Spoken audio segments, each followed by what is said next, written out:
babysitter or you have them with a family member and they do something and the family member calls you and says, this is what Johnny, Sammy did. Instead of going back and starting the conversation, did something exciting happen today that I should know about? Give them the chance to come to you and let you know what it is, what it was. Will they tell you the things that they do? And will they own up to their own wrongdoings or right-doings? Whichever way it is, give them the chance, because 9 chances out of 10, their mind sees it in a different way and everybody wants the opportunity to be heard. Then give them the chance to be heard. Next one. The compassion. This is a modeling behavior. I tell every parent, at 5 years old, I start teaching it with the programs that we're doing. What you model is what they will model back to you. So, once you have a chance to see somebody in distress, allow the person to see how you would do, and show your children in their presence how you do that. When they see you do that, they will do it back. Okay? Next one. This part, many people laugh, many parents laugh when I show this, but this is important. We should all know how to have fun, and we should all have the ability to enjoy life's simple pleasures. If the person, the child, considers hurting the other person as amusing, or being happy when somebody is at their lowest, then you know that their fun is distorted. This is your opportunity to show them what fun is. And finding pleasure in somebody's demise is absolutely not fun. And the same meaning with what they choose to be funny. The jokes they tell. This is the age, and it's all 5 to 7 when you can tell. If stepping on their brother, and when the brother's going ouch is what makes them laugh, it's, you know, when you're eating dinner, somebody burns themselves, it's what makes them laugh, or somebody's choking, that's not funny. Okay? So you show them what fun is. And then finally, we get to answer this question for the question that I posed for you. Does anybody want to take a stab?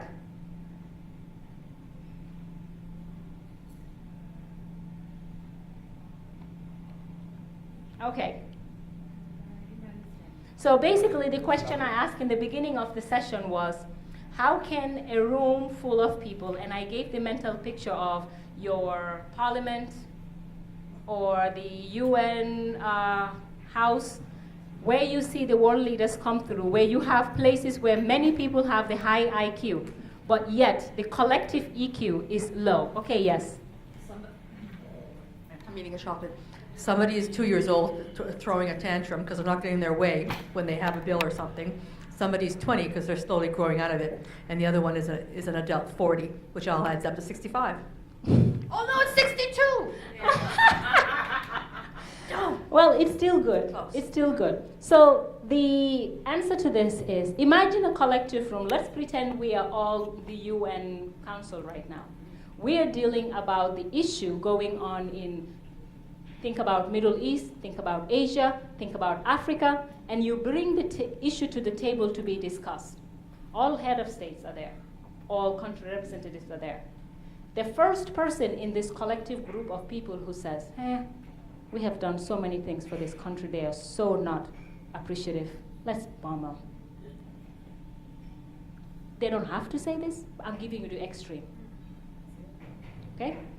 That thinking changes everybody's mindset, no matter how smart they are. Give you another perspective. Children are on the streets playing, and they're just having fun. Another person from their school or in the neighborhood or anywhere walks past. Instead of continue playing and minding their business, let's chase her and see what's going to happen, and let's move her to the corner and beat her up. The person who first says it, and there's energy in the group, they're going to do it. There's power in the herd. Herd mentality is terrible. Okay, so this is how you can lower down the collective sum. And then we are, I think this is, so we're going to have my colleague to come over here and give you some of her perspective in what we're doing. Thanks, Sukha. Do we have time? Are we done? Yes, we do. Okay, so thanks so much. Great information on emotional intelligence, and The visas, I love that. The universal visas. Okay, I'll try and I'll try and be as brief as I can because you've already covered so much. Just a little bit about myself. My name is Kuljeet Uppal, and I'm the CEO of a company called Kriya, which is a training company. And I'm slated to be the first image scientist in the world in the next 2 months or so. So yes, I'm just, in fact, 25th is my doctoral viva, just after this entire thing. Have about a couple of master's degrees and blah, blah, blah, but I'll leave all that for the moment to the side.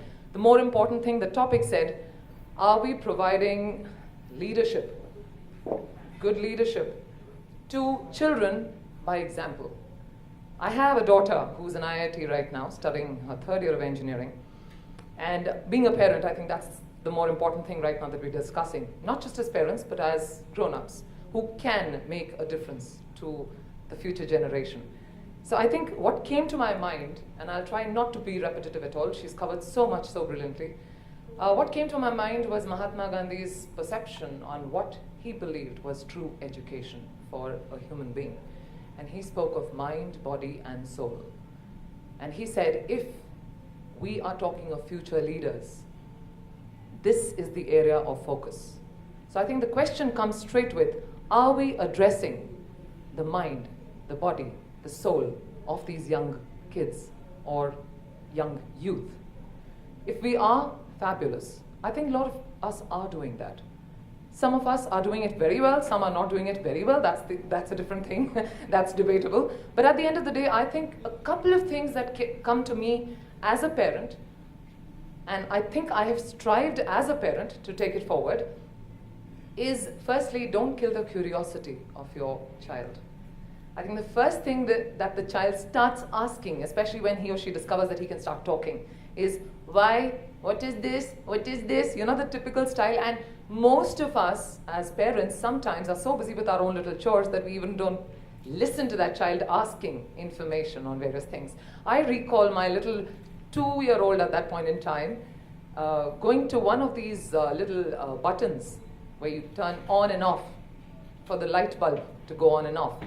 And she discovered that when she clicks it one way, the bulb goes on, and then when she clicks it the other way, the bulb goes off. And she asked me, what is this? And I said, oh my God, she's asked me a question, now how do I explain this to her? And I couldn't have left her hanging around in the loose on that one. So what I did was, and we had, my husband is an ex-army officer, so we have our typical homes, which are not the very, very, shall I say, very beautifully stylized homes. Everything, the wires are all out in the open, so you can pretty much see. They're very nice homes, but you can see all of it. Functionally, it's very operational. So I remember telling my daughter, I lifted her in my lap, and I said, okay, now press this button. She pressed the button, and I said, let's now look at this wire. And we started following the wire through and through, till we reached the main board, okay, the main electricity feed-in board. And then I said, okay, now, and I picked up quickly my scooter keys, and I made her perch herself in front of me, and we drove following the line till we reached the powerhouse, the central terminal. And I said, okay. I went there, and I requested, I said, look, there is something. And they were like amused. You've come with a 2-year-old to show her? I said, whatever, just let her fulfill that curiosity. Let her just see whatever she can, you know. She's just picking up whatever she can at this stage. I can't let her not get that complete information in her own way. And so there was a very sweet gentleman who said, okay, so aise hota hai in Hindi, like basically telling that, you know, this is the way it works. What I'm just trying to say is and I did the similar things for a letter that my husband wrote from the border while I was here, and she said, how did Daddy's letter reach you when Daddy's so far away? And then I took her to the post office to do the similar story. I did that on a variety of occasions. What I'm just trying to say is today, whenever I look at the education system, especially in India, I can't speak for the entire world, but definitely for the education system in India, we are a lot into rote learning, unfortunately. And we've been thriving on this for the last God knows how many years and how many decades. But the good thing is there are people who today are very actively looking at, let's promote thinkers. Let's promote thinkers so that they can be the future leaders.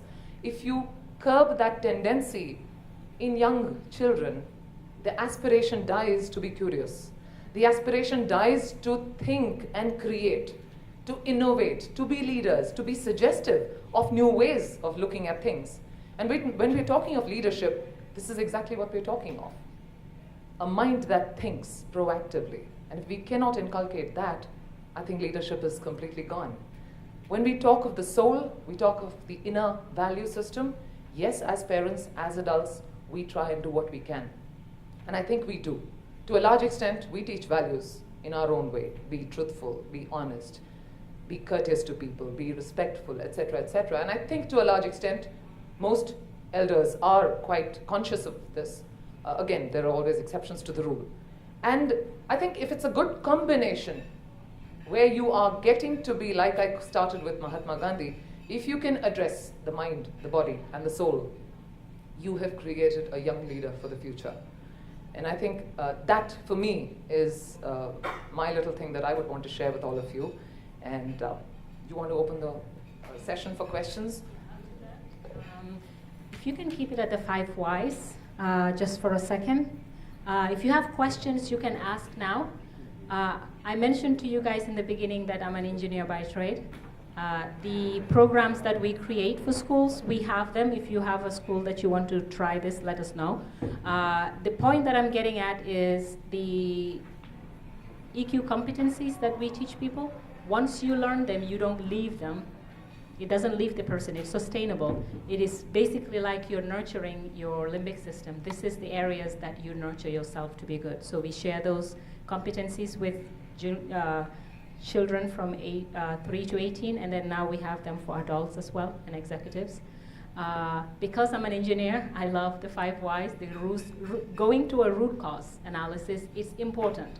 So if you look at any challenge that you have, whether you are a businessman, whether you are a homemaker, whether you are an executive, you are a student, okay? Whatever work that you're doing, if you need to do something and you ask yourself 5 whys, you will get to the bottom of why you need to do it, if it's important to do it, and if it's necessary to do it. So this is the approach that we're doing for the schools, for the children.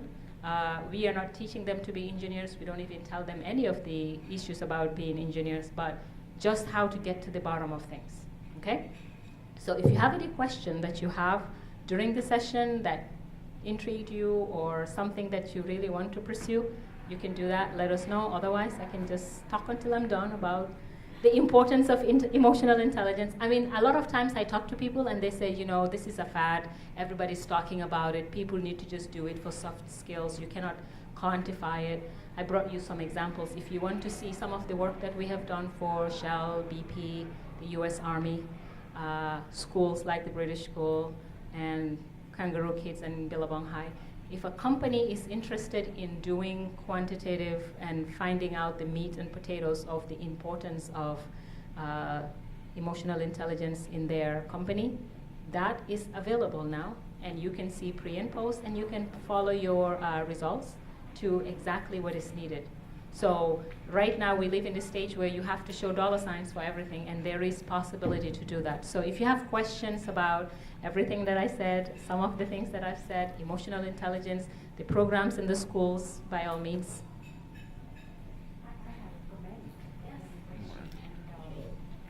Thank you for this beautiful workshop, and I am a parenting educator myself, as you know that. And I realized that you've got some wonderful tools, and I've jotted them down. So that is beautiful. Thank you for sharing that. But what I would really appreciate is that you live in a country